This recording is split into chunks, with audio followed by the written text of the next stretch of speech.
Hi guys, today I have an important session on website performance. I mean website speed. So in some cases there are a lot of people who are suffering from this problem that they have the website but the website is too slow. So what are the reasons that they have the slow website and how we can fix those issues?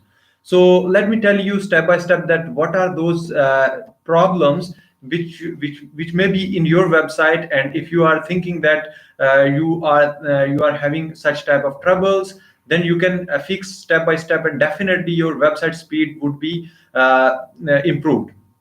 So the first thing is the basic front end. I mean, the connection is slow. So for example, there is a user who is using your website and the internet speed is too slow, and because of which your website is looking slow. So this is not a big reason, right? And another reason is like bulky files. So for example, you have a lot of images and bigger files which are taking time to load at the time of website loading. For example, someone is visiting onto your website and you have added some banners and sliders, and there are a lot of images on those sliders, and you already know that in some cases people are using some bigger sliders. So you already know that those slider has the bigger size. So what you need to do is you need to compress those images, and then after you need to upload those images, so that when a user is visiting you onto your website, then the website speed should be more. I mean, the loading time get reduced. So this is one of the reason because of which your website is slowed down. All right. And this was the second reason. First was like user internet connection is slow, and the second one is like you have the bulky files like sliders and images and banners, and you have less content and more images, and because of which your website speed is slow. The third reason is like excessive plugins. So for example, you have a WordPress website, or maybe you have a Shopify store. So people are installing a lot of plugins if they have needed a small functionality. You already know that if we have needed a small functionality, and if that is possible to add by adding a single line or maybe two or three more lines of code, then you should go for that.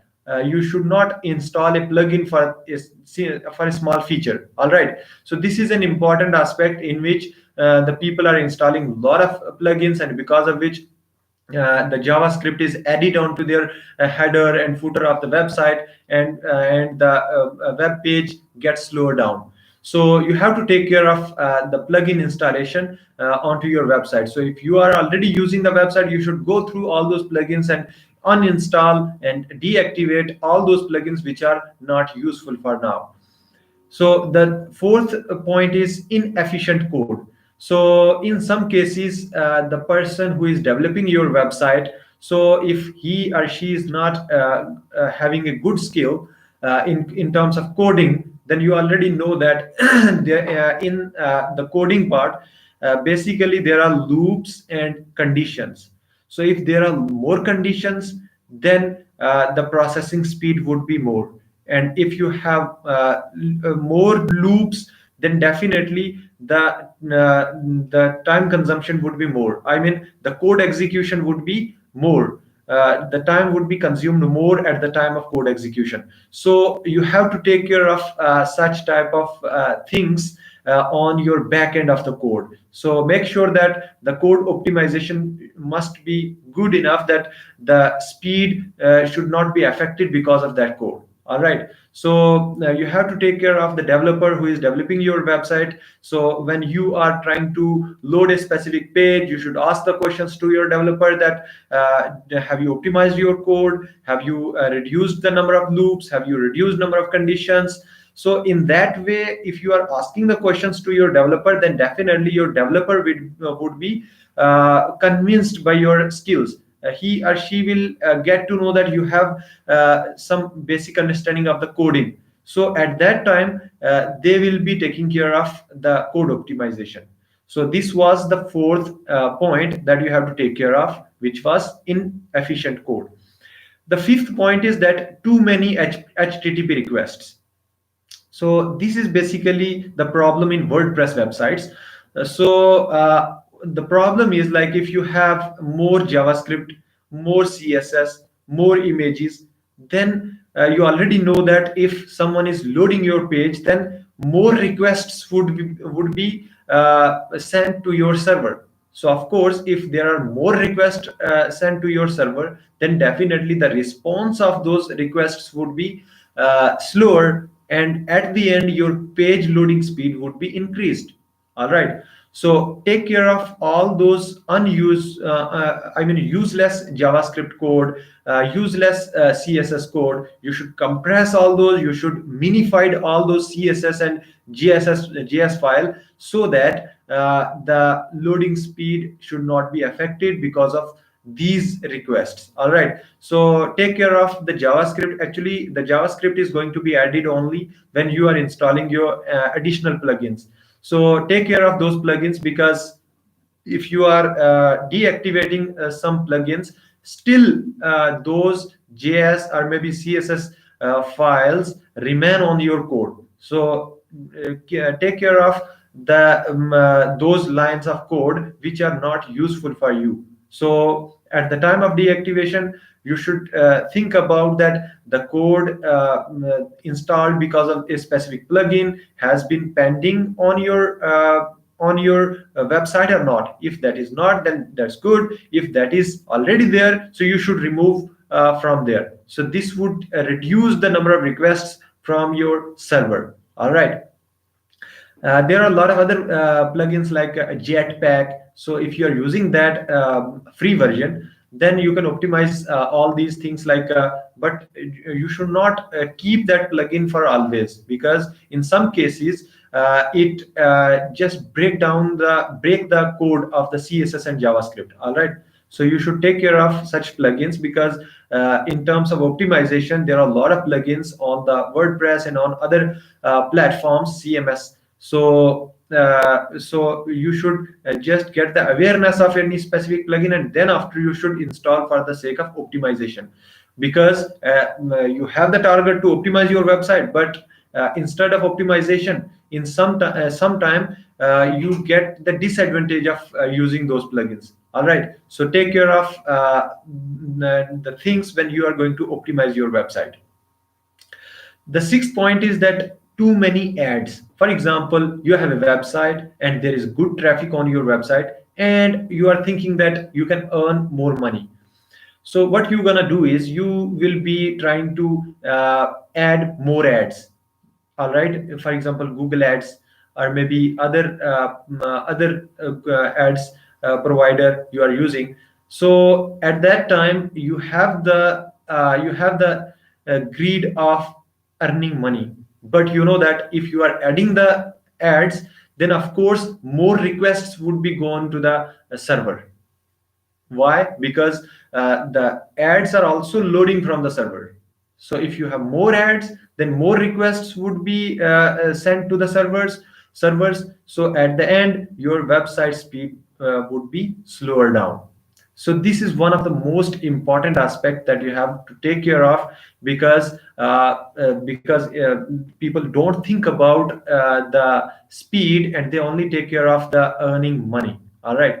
So at the end, you are losing the traffic, you are losing the user experience. For example, users are visiting to your website, and they are thinking that the website speed is too slow, so they discouraged. And you already know that the bounce rate would be increased. Bounce rate means someone visited onto your website and that is not loading properly, and then user will return back to any other website, any other link. So that means you are losing the traffic. So just take care of the ads that you should add the ads onto your website on a reasonable way. All right. So if you have more ads, then you should reduce number of ads, because in that way your users would not be discouraged. All right, because of slower speed of your website. Then the seventh point is spikes in web traffic. So in some cases you are using, for example, shared hosting. So instantly your website traffic is going to be increased. So your server don't have that capability to handle that much traffic. So at that time your website speed slower down. All right, so you have to take care of the traffic. That if you have more traffic, then you should go for dedicated servers, because on shared hosting you have the problem of speed, because there are a lot of other websites which are hosted over onto the same server. So if you are using the shared hosting, then of course the speed issue would be there. So you have to move ahead and purchase a dedicated server, because the best thing is that you have to make your user experience more better. I mean, if someone is visited onto your website, he or she must be satisfied from your content, from your speed of the website, because in that way your business would be growing. All right. Then after we have the eighth point, which is server location. So for example, you have purchased a server and the head office is in US and you are living in India or maybe Pakistan. So you know that this is the gap. So because of this gap, the website's speed also affected. So you have to take care of the location, that on which specific location your traffic is more, and accordingly you have to purchase the server or maybe hosting on that specific location. So this is also going to improve your website speed. All right, because the traffic is going to be increased on, for example, specific location, and your server is located on a different location. So of course there would be a gap, and there needs some time to load the pages, load the videos, load the other content. So at that time the speed is going to be affected because of the location. So this is also one of the important point. Then we have the ninth point, which is server performance. So there are a lot of hosting providers. So you have to take care of, you have to do the analysis properly, that which hosting provider is better in terms of speed, in terms of performance, in terms of services, in terms of support. So all these things you have to keep in mind, because when your business is going to grow, then of course you are going to face such type of issues, and if you are going to solve these issues at a right time, then definitely your business would be growing day by day. But if you are not taking care of all these, then you will not able to know that where you have the problem. You have the good content, you have good products to sell, you have a good website, but still you are not getting the traffic, and the reason is that the server performance is not good. All right. So all the important points you maybe have covered, but if you have not the good server performance, then definitely you will be losing the traffic, you will be losing the business as well. Then after we have lack of CDN. So what does CDN means? That for example, you are going to use the Bootstrap, and you already know that there are two ways to use the Bootstrap. The first one is like you are storing some content onto your server and then going to load from there. And in some cases, there are a lot of things like jQuery and Bootstrap you are going to load from the CDN. CDN means content distribution network, or maybe delivery network, content delivery network. So this depends on a specific location. For example, your users are visiting onto your website from USA, and then the CDN is going to be loaded from USA server. So this will be helping you to load the things more I mean, in a speedy way. You can call it that more faster. So this is also one of the way you can retain your visitors, because the things which are going to be loading onto your website, those are not taking much time, and that is just helping you to retain your customers, and your customers are satisfied from your speed of the website. The pages are loading much faster. So these are the important aspects that I thought that I have to cover in this video, because speed is one of the best thing that you have to take care of. and if your website speed is good enough, then definitely the visitors would be satisfied, and if the visitors are satisfied, then you have more possibility to grow your business, because Google is going to rank only if you have more visitors, if you have good content, if you have good speed. You have to keep checking your website speed, because you should not ignore such type of issues, because if you are ignoring these, then definitely you have done all the things onto your website, but still you are not getting the traffic, you are not getting the business because of these minor things that you may be ignoring on the way. So let me summarize all those points which I have just told you, just explained. The first one is user connection speed. So this is not the issue actually. This is like, for example, someone is already using the slow internet connection. Definitely the website would not be loaded faster. All right. Then the second one was bulky files. For example, you have sliders, you have images, you have big banners. So you should always compress those images, those files, so that the loading time get reduced. The third one was excessive plugins. For example, you are using WordPress website, or maybe Shopify store, or maybe any other platform.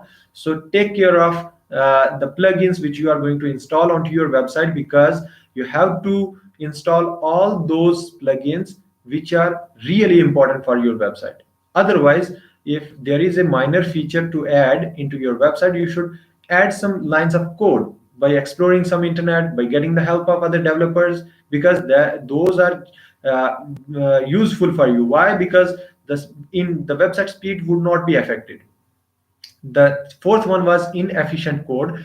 So if you have a developer who is developing your website, so you should mention that please optimize the code. I have needed good speed of the website, so take care of the things that are related to coding. Just reduce the number of loops, reduce number of conditions, so that reduce number of lines of code. So in that way your website would be optimized.